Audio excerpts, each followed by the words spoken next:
everyone for taking time out of your lunch to come listen and participate in this. I anticipate this will probably be about a 30 to 45 minute presentation, and then I want to get some of your input and feedback about things that are interesting you. My name is Matt Pearce.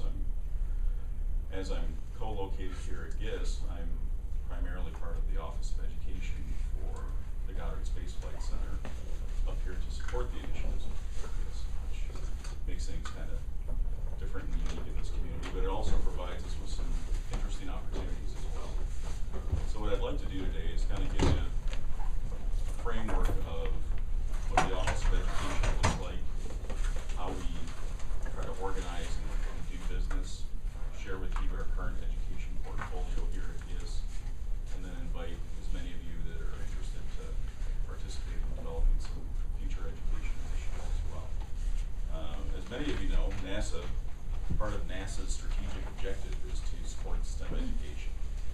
And if we're going to do this amazing work we do here at GISS and in all the other NASA centers, we have to put an investment into students and teachers in order to extend our pipeline and longevity. So our primary goal is to advance high quality STEM education using our unique capabilities, which is an extraordinary opportunity given the great work we do here at GISS. One of the things you may not be aware of is, I'm sure you're all aware that we have all these various NASA centers around the country. One of the things the Office of Education can bring to you is our distance learning network. We have a TV studio at the Goddard Space Flight Center for the Office of Education, and we're in the process of developing the capabilities to film here, but use that education team down there to build and create distance learning programs. So if there's some initiative that you're working on, or an educational component that you'd like to span out to the masses in something more than a webinar, an interactive delivery mechanism to potentially a school or a nonprofit or an informal education institution, that's something that's available to us. But we can also recruit resources and people from other centers. So perhaps one of your colleagues is working at JPL or down at Kennedy or Johnson or any of these different centers. We have the infrastructure to bring everyone together through that platform pretty painlessly. We've got a great team working behind that. As you know, we have 4 campuses with Goddard. We're the best up here at GISS, of course, and the most dynamic.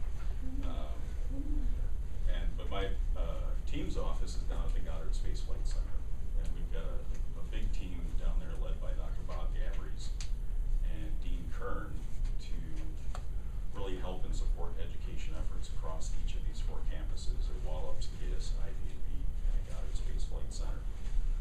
Our general education paradigm consists of a hierarchy. Our first goal is to engage people, and we do this through a lot of informal education events and inspire them to get interested and get vested in NASA. And our next step is to hopefully educate them and then potentially employ them after that and retain them into our workforce. So as you're thinking about your programs and our programs and NASA education and all the great things we have to offer, I want you to kind of wrap your head around they call these our lines of business. Every great idea I come up with has to fit into one of these scenarios or one of these buckets. Every internship program or workshop I give or working with a museum all have to fit into this particular line of business. For each line of business, we have a team of people at Goddard that are there and ready to help and support you develop what you want. We're very conscious of your time. We're very conscious of all the other demands you have, and have a team that can really do a lot of the legwork and support you in whatever ideas you have. Our 4 lines of business include the following. One is STEM engagement. And when you think about STEM engagement, I'll go into some more detail about these. I want you to think about experiential learning opportunities. Maybe a quick event at a museum or something of that sort. We also have one of our cornerstones, I believe, is our internship, fellowship, and scholarship programs. And as you've seen from all of my many emails, that we do have an internship program going on here at GISS. We actually have 2 internship programs going on here. One is the Climate Change Research Initiative, and one is our summer program as well. And I'll go into the details about the structure of those shortly. We have an educator professional development team,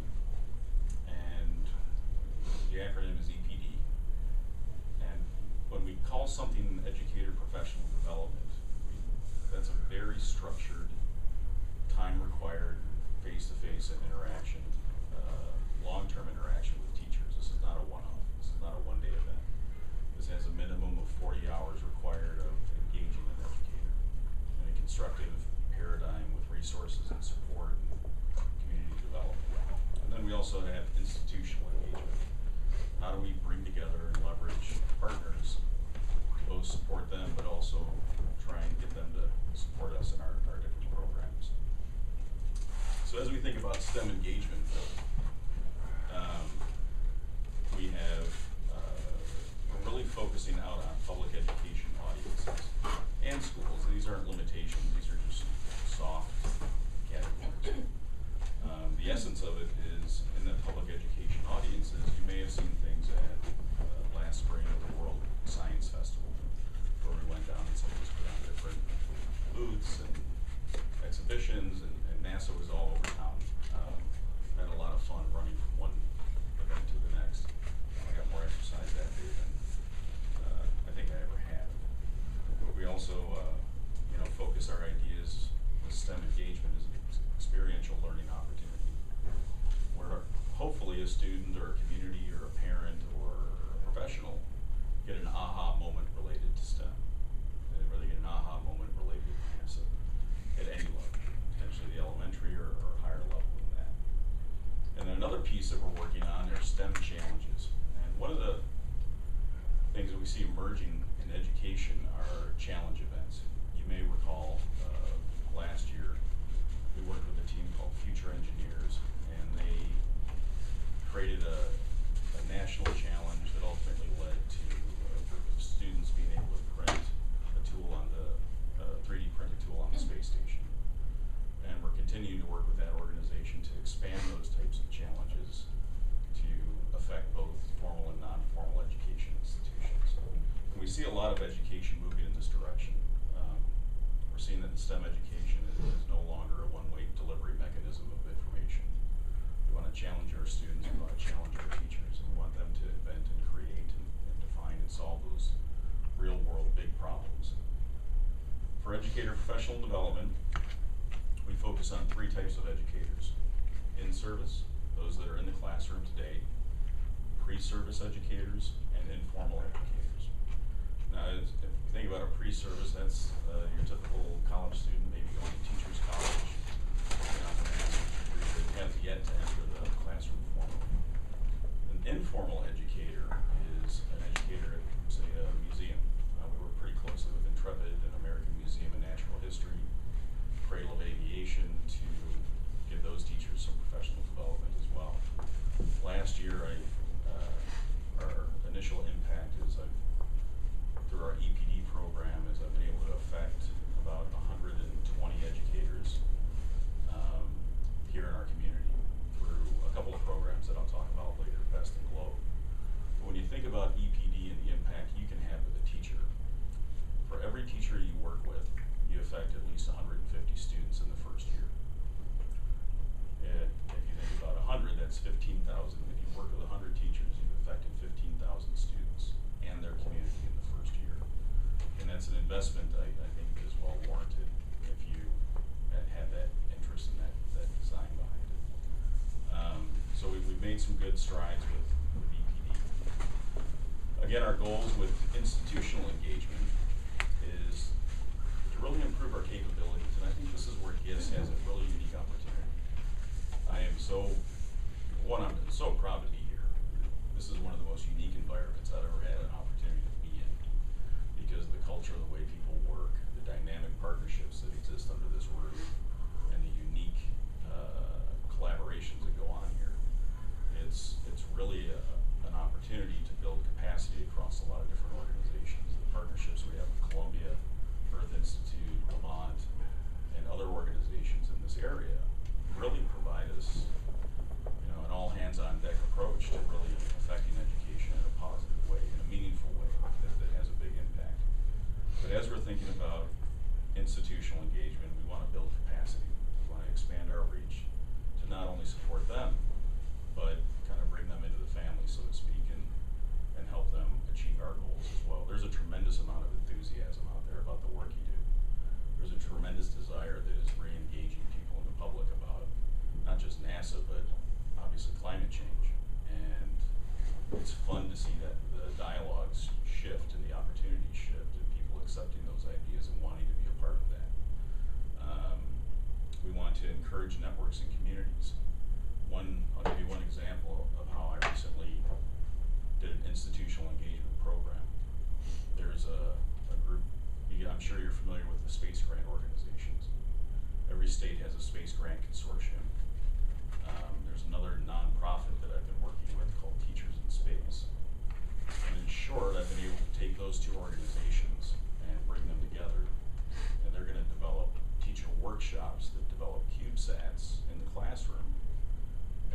partnered them with Perlin, which is a stratosphere collider company.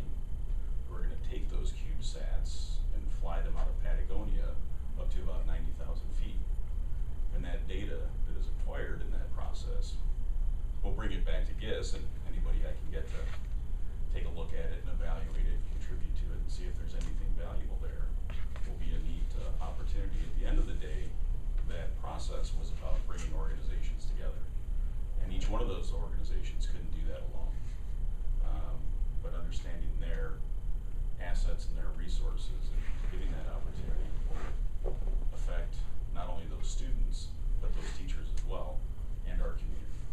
So that particular program is going to provide educator professional development for over 300 teachers over in New Jersey. And so you'll hear more about that in the weekly, I'm sure, as we pull together different stuff.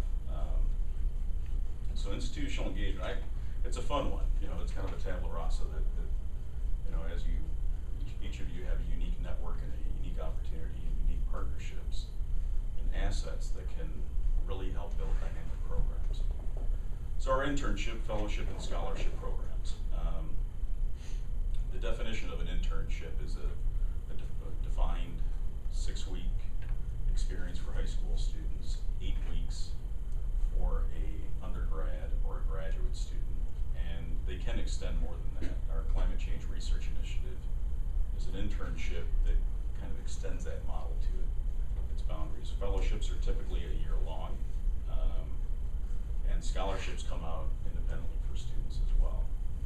So I want to kind of focus on GISS and what we're doing here. What are some of our current programs that we're dealing with every day? And the first one that is a new program is called the Climate Change Research Initiative. And I want to thank Linda for participating in that, and Allegra and Gavin's support for that, and Stuart Gaffin and Dorothy Petit. They're all current mentors in that program, and we will be adding other mentors to that program as well. Like Ann has a recent opportunity that we're going to add to that program. For the year-long component, you can see this. Can you guys read that? Is it too fuzzy? Should we turn off the light? Yeah. So the model of this kind of exists in 3 parts. Previously, the NYCRI, or New York City Research Initiative program, existed only in the summer. And it's a great program. It had tremendous impact. Last year, we took first place at the Poster Symposium at the CUNY Crest event, and then about 50% of our teams went on to other national conventions, such as AGU and the Cosmo Conference, where one of their best poster programs. I can't help asking, is this the one that Jim Hansen discusses in his book? I don't know. Is it? It's the one before that. Oh, it's It's a summary. It's Oh, right. sort of continuation of that. It's not, that would be ICT. That would be Institute on Climate and Planets? Yeah. Is that correct? Yeah, that's Calvin Harris's baby. so it's are they related at all, or They're a similar model, done kind of under different premises or different funding sources. One of the reasons we had to redesign NYCRI is that grant expired. And that was administered through Medgar Evers to house teams here at GISS.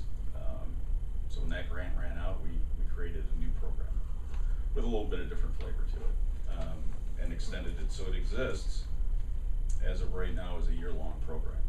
So in the fall, we bring in a high-level graduate student and a STEM teacher that have background to the mentor's research area to a significant degree. And in the fall, they are completely immersed in the research. In the spring, that team continues, but the teacher then starts developing what's called an applied research STEM curriculum unit portfolio. So they're taking the science they're learning from their mentors and those research goals and trying to bring that into classroom lesson plans where they integrate NASA education resources, all framed around different standards that they all have to teach. And it's a very creative process for them, but it's a unique experience because they get to take the work you're doing today and get that into the classroom tomorrow. next month, and then test out those ideas and revise that. In the summer, things really ramp up, and this will feel again like NYCRI and ICP, where we will add a high school student and an undergrad to the team, and it'll be the teacher's responsibility to lead that team under the guidance of the mentor. And some of their key deliverables are giving a symposium here at GISS, developing a scientific poster and a research paper while participating in a lot of our enrichment events. Are there any questions about that design before I move on? Okay, so our interns get really challenged, and you know, I've been getting a lot of really interesting feedback even from last summer's interns. An example is an intern, Leo, who had absolutely no science background, and he was selected by his mentor from one of our external partners because of his passion and creativity in the arts. And at first I'm like, why do you want this kid? He doesn't know anything about physics. And but he was very creative and very successful in his other domains. Well, that student just got accepted to Oxford University School of Engineering because of his experience in the NYCRI program.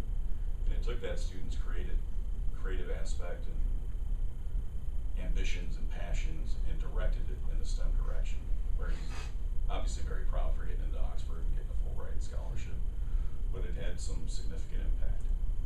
The cornerstone of this program in the summer and in the fall and spring are our educators.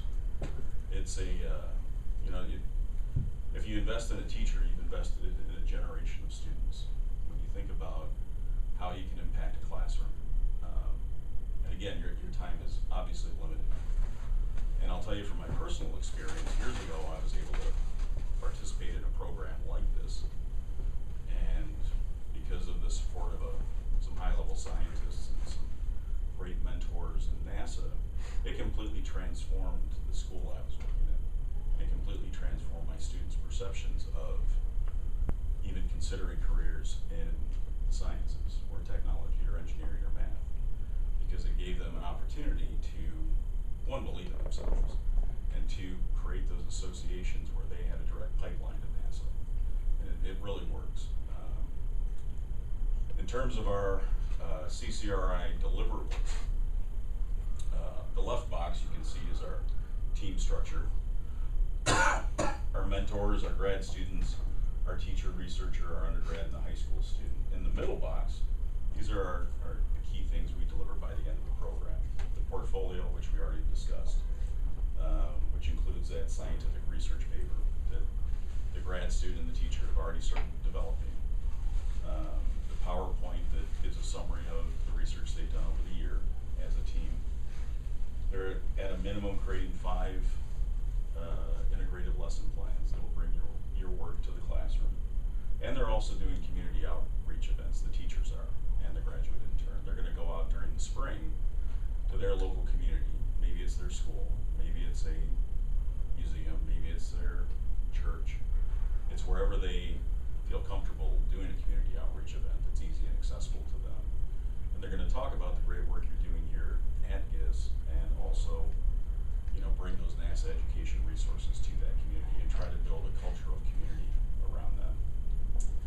So in addition to CCRI, we have a summer internship program that I hope you'll participate in. And it's, and thank you, Ron, for sending me your abstract today, and I'll get that in by the end of the day.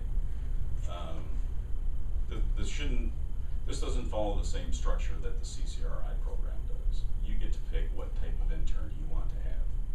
If you don't want to work with a high school student, you don't have to. If you don't want to work with a teacher, you don't have to. If you just want some undergrads or a graduate student, we can try to build that capacity. We can't guarantee funding until we have the opportunities and the applicants and we found the money. I wish I had a budget that said, okay, we can get you this many interns. That's not how we're working. Virtually the process is if you want to get some interns, send me an abstract, tell me what kind of intern you're looking for. I'll post that into our OSSI system, and our team down at Goddard will go out and try to find the funding for it. And there's a lot of funding sources. We have Space Grant, we have AREP, we have a variety of other institutions that all contribute to these types of opportunities for students. But I've been told quite a few times to not guarantee that you will have an intern until we find the money. So if you're interested, please contact me. The deadline for applications is March 1st for students. So we're starting to approach that deadline. We still have some time. I'm currently doing a variety of recruitment events at CUNY and LaGuardia and Hostas and Queensboro Community College and anywhere else where I can find someone that will listen, that would be interested in engaging in this. So we're out looking for the best of the best students that will be an asset for you. This is a quick example of one of the posters under development in the Climate Change Research Initiative from Dorothy Petit's team.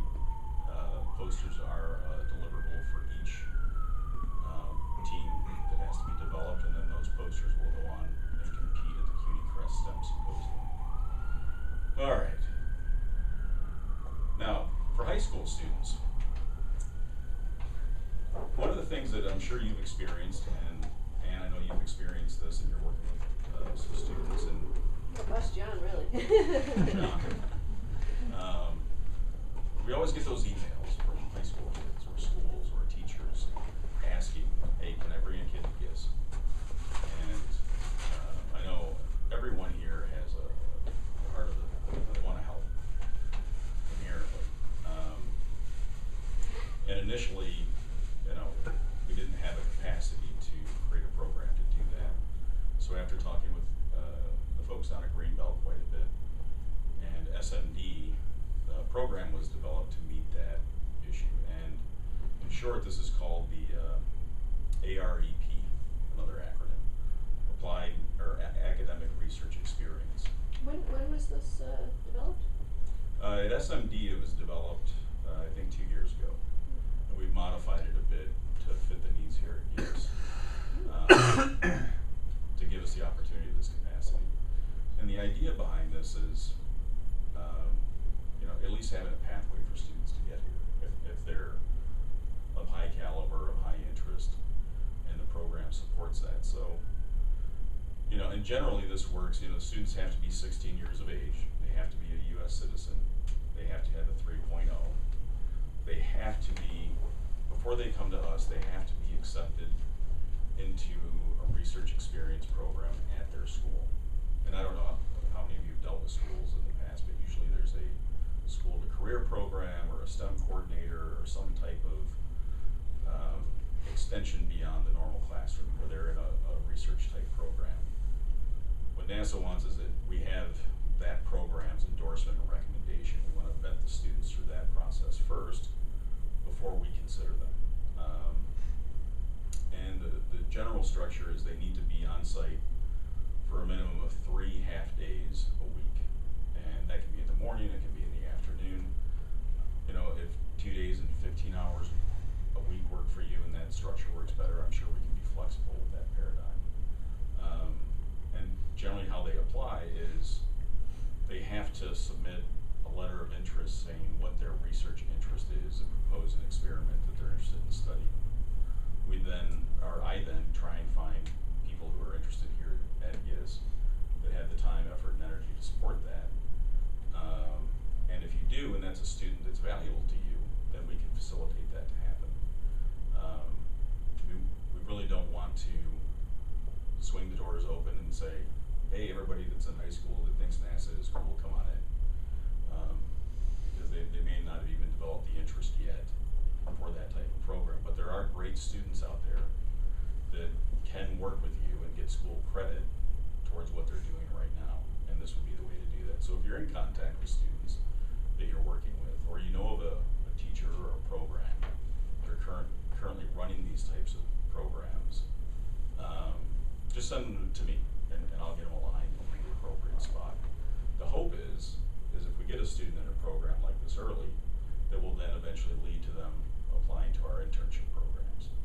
And then hopefully we can retain them and pay them and get them a stipend and keep them in the NASA community. Now, one of our signature events right now for GISS, and this is a national campaign, international campaign, is GLOBE. How many of you are familiar with GLOBE?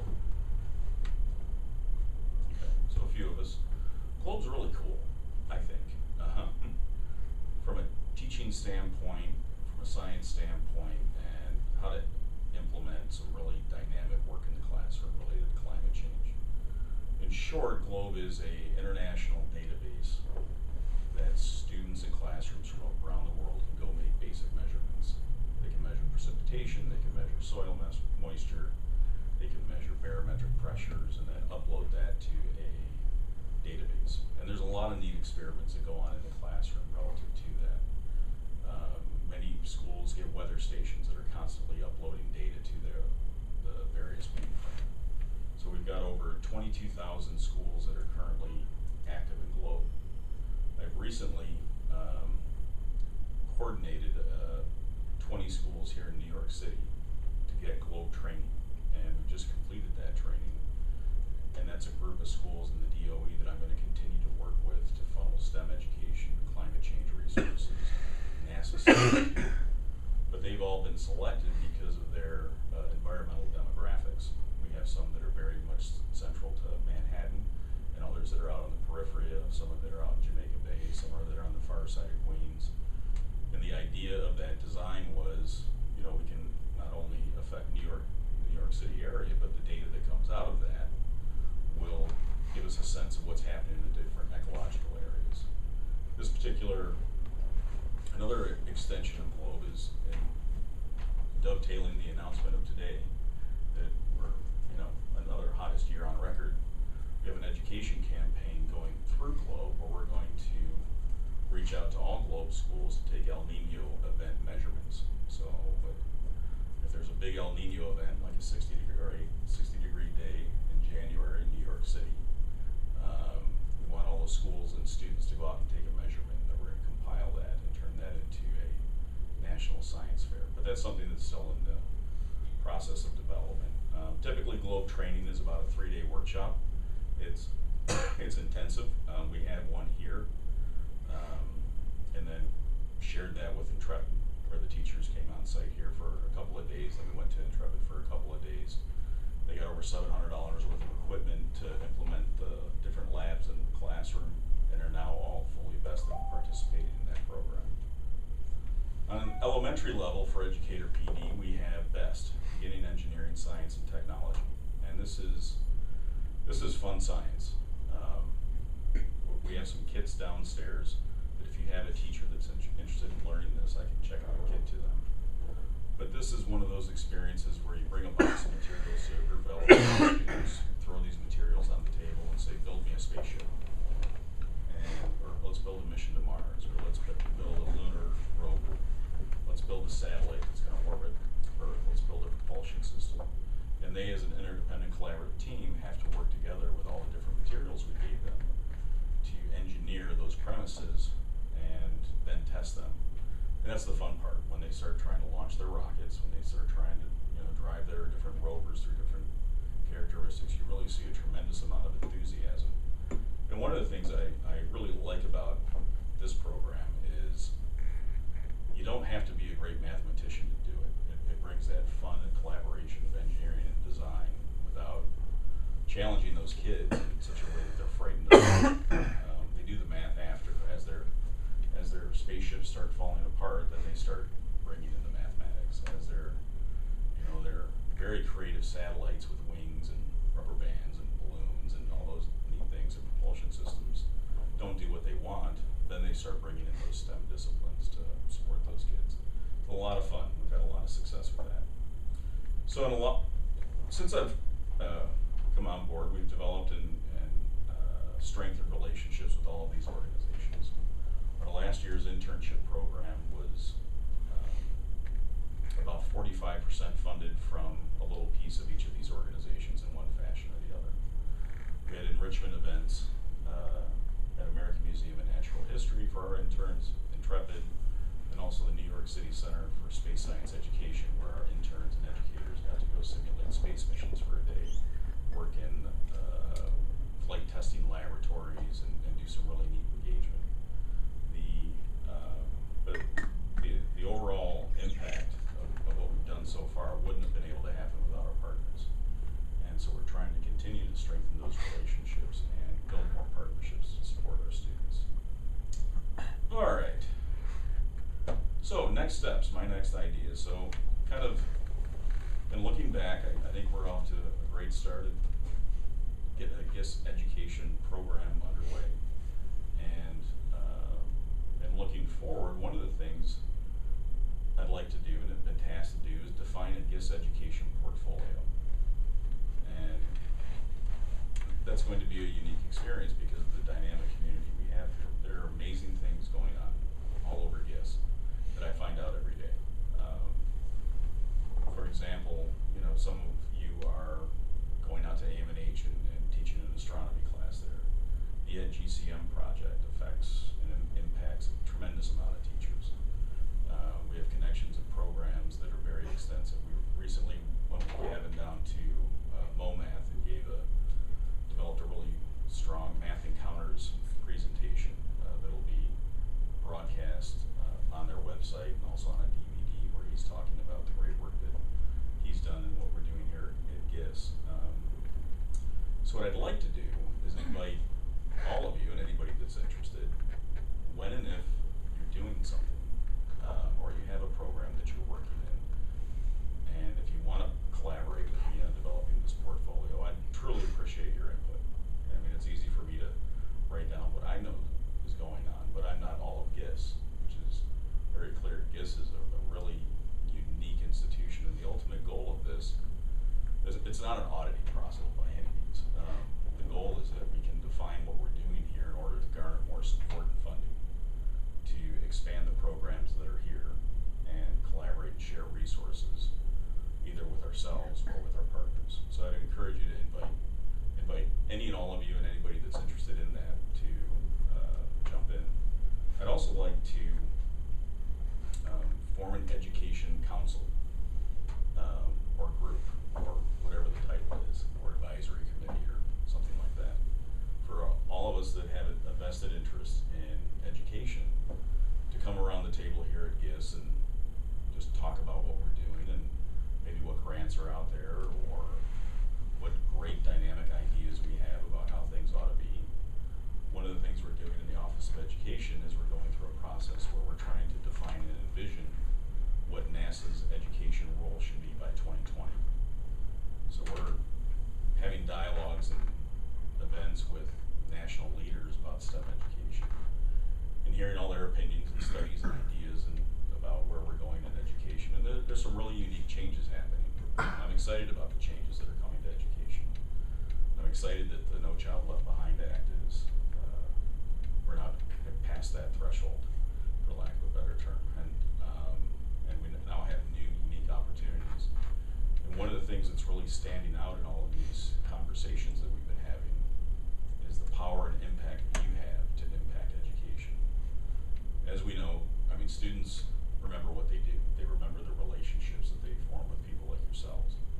They value those experiences. Your ability to significantly contribute to another person's education is profound, with just a nominal investment.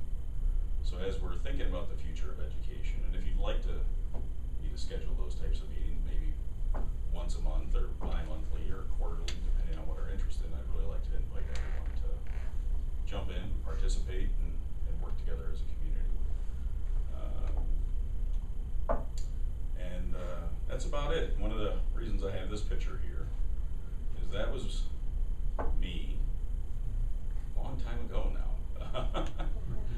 But this was one of my first experiences with NASA education, and we were doing a simulated mission control simulation. And all of the other folks on this panel were very quickly reading through mission control simulation acronyms and all the things we're supposed to say about our shuttle that's launching.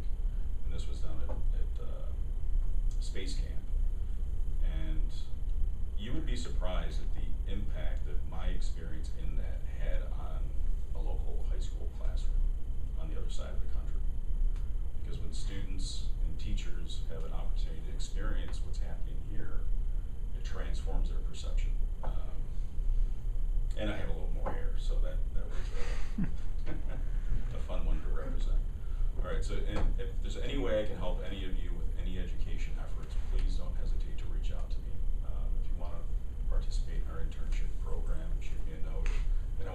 few minutes for questions, comments,